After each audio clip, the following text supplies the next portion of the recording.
So if we look at the angle here, the mark is just to the left there. On the left we have Harry, we have Grace here in the middle, and then we have another Harry there to the right.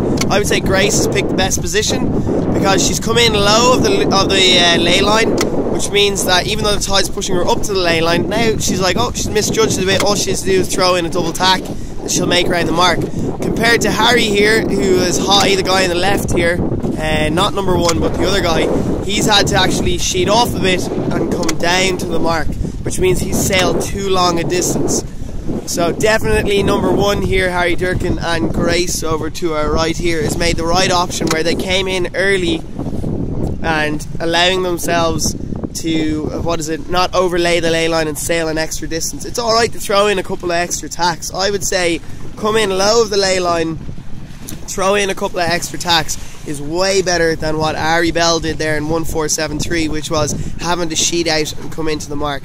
That being said, in the Europeans, if you're in a large group of boats, definitely make sure that you are not going to get sailed over the top and miss the mark altogether, because you might not be able to throw in a double tack. If you throw in a double tack, you have 30 boats coming into the mark. The Europeans, everyone's so close to each other that you might not even find a gap. You might actually have to sit there or even do a 360 to just wait and find a gap to get into that windward mark. So I would say if you're miles out to the right, you definitely have to come in early.